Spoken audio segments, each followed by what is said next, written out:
ஆச்சி பாதாம் ட்ரிங்க் வழங்கும் மணிச் செய்திகள். இணைந்து வழங்குபவர்கள் அரசன் சோ, ரொம்ப ரொம்ப நல்ல சோ.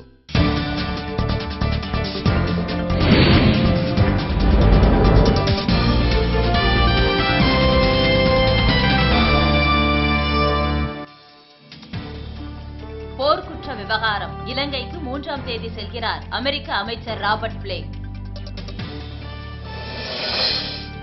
ஏர் இந்தியா வானூர்திகள் 4வது நாளாக வேலை நிறுத்தம். நாடு முழுவதும் 40,000 பயணிகள் தவிப்பு.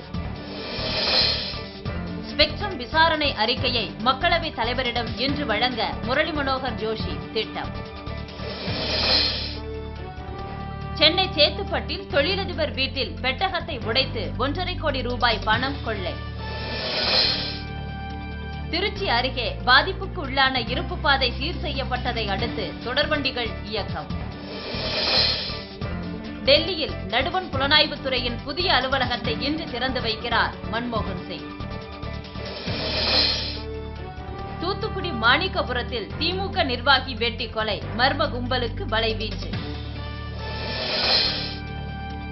தேர்தல் முடிவுக்கு பிறகு கூட்டணி ஆட்சி குறித்து முடிவெடுக்கப்படும் என முதலமைச்சர் கருணாநிதி தகவல். மதுராந்தகம் அருகே பள்ளி மூடுந்து மீது சரக்குந்து மோதி விபத்து. தலைமை ஆசிரியர் உயிரிழப்பு. சிரியாவில் ராணுவத்தின் தாக்குதல் அதிகரிப்பு. ஏராளமான பொதுமக்கள் துருக்கி நாட்டுக்கு தப்பியோட்டம்.